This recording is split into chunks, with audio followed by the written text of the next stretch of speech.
ẹ kálẹ́ ẹ̀kọ́ tòórọ̀ Ìdòwú Ògúnbàjò lórúkọ tèmi wọ́n ní àwọn ìròyìn tí a mú wá fún lédè Yorùbá lẹ́kùnrẹ́rẹ́.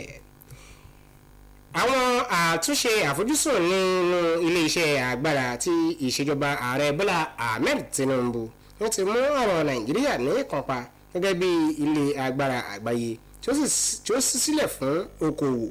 ààrẹ Bọ́lá Tinubu wá sọ wípé ṣíṣe ìfilọ́lẹ̀ ilé ìfowópamọ́ agbára ilẹ̀ Áfíríkà sílẹ̀ Nàìjíríà jẹ́ ìṣẹ̀lẹ̀ mánigbàgbé lẹ́yìn tó ti mú orílẹ̀-èdè Nàìjíríà àti ilẹ̀ adúláwọ̀ tapọ̀ mọ́ nínú àkọ́rí tí wọ́n pe orúkọ rẹ̀ ní Bridging Continent, lẹ́yìn tí yóò mú àwọn onídókòwò jákèjádò àgbáńlá ayé àti ilẹ̀ Áfíríkà ò ní oore ọ̀fẹ́ láti jọ mọ́ra wọn nínú ìdókòwò ilé-iṣẹ́ agbára.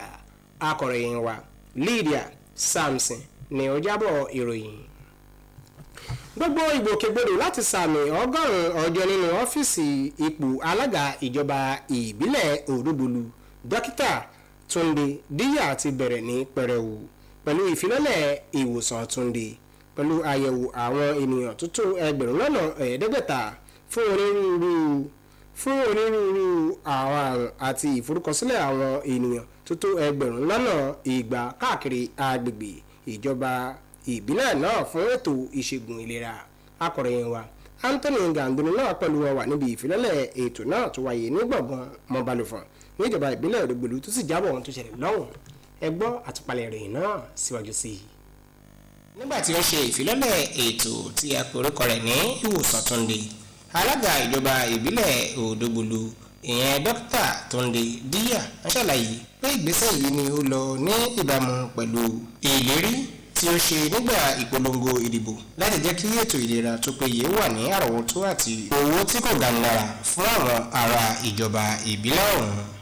Alákòóso àjọ dókítà Túndé Díyà ń sọ wípé ètò náà ni wọ́n àfojúsùn sí àyẹ̀wò àwọn ènìyàn tó tó 1,500 fún àwọn onírúurú àrùn àti ìforúkọsílẹ̀ àwọn ènìyàn tó tó 1,200 káàkiri agbègbè ìjọba ìbílẹ̀ náà fún ètò ìdánilójú ìlera ní ìpele àkọ́kọ́. àwọn ẹni tí ó jàǹfààní ètò náà pẹ̀lú àwọn ẹni tí ọ̀rọ̀ kàn lẹ́yìn tí wọ́n jẹ́rìí sí wípé ìlera lọ́rọ̀, wọ́n gbóríyìn fún alága ìjọba ìbílẹ̀ náà pẹ̀lú bí ó ṣe mú ètò ìlera àwọn ará ìjọba ìbílẹ̀ rẹ̀ ní òkúnkúndùn. níbi ètò ìlera ọ̀fẹ́ yìí ni àwọn lórúkọ ọ̀tọ̀kùlú ènìyàn pẹ̀lú àwọn olóyè ìlú, àwọn ẹgbẹ́ níbi olóṣèlú, àwọn ará àjà, onírúurú àwọn èèyàn lóríṣiríṣi pẹ̀lú àwọn èèyàn ní ìjọba ìbílẹ̀ náà ni wọ́n túyẹ̀yà jáde fún ìtẹ́wọ́gbà ètò náà. ètò yìí ni ìjọba ń ṣàkóso rẹ̀ dáadáa lẹ́yìn tí àwọn èèyàn yóò rí ètò ìlera tó múnádóko gbà lẹ́yìn tí yóò sì dí àlàfo láàrin àwọn èèyàn àti ìjọba.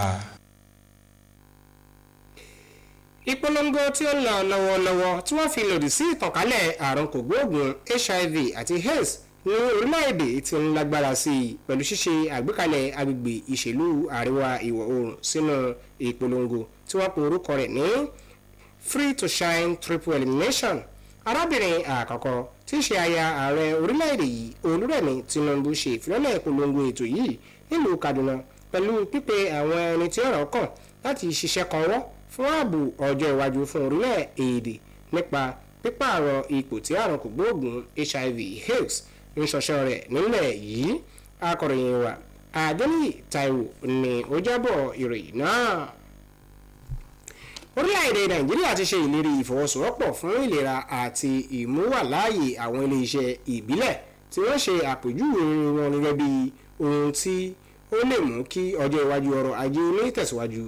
Igbákejì ààrẹ orílẹ̀-èdè Kashim Shettima ló ṣe ìlérí yìí lásìkò ìrìn àjò rẹ̀ lọ sí ilé-iṣẹ́ Secure ID Smart Card àti Digital Solution Facility ní ìlú Èkó láti sàmì ayẹyẹ 20 ọdún ìdásílẹ̀ ilé-iṣẹ́ náà.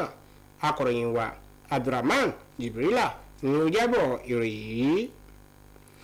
ìgbìmọ̀ aṣòfin lórí epo rọ̀bì ti fẹ́ kí ilé-iṣẹ́ àwọn ohun èlò epo rọ̀bì láti ṣe àgbékalẹ̀ àwọn ìgbésẹ̀ tí yóò ṣe àtìlẹ́yìn fún àwọn èròjà ìbílẹ̀ wa tí à ń ṣe ní àrọ́wọ́tó wa tí yóò sì fi àwọn ilé-iṣẹ́ ìfọpo wa ní èrètí ní kíkún láti ṣe àfikún ìṣílọ́pọ̀ àti láti yanjú àwọn ìpèníjà ní ẹ̀ka náà. èyí ló wáyé nígbà ìbẹ̀wò àbójútó tí ilé-iṣẹ́ náà ṣe. Akọ̀ròyìn wa Isa Muhammad ni ó jábọ̀ ìròyìn náà. ìròyìn tí a ní fún ilé Yorùbá lọ́jọ́ tò níwọ̀n jù báyìí lọ. nọ́mbà gbàdé tẹ̀lé wa ní ojú òpó wa Facebook Nta Ijebu Ode àti lórí YouTube àtọwọ́ lórí TikTok náà. Ìdòwú Ògúnbàjò lórúkọ tèmi. Ó dàárọ̀.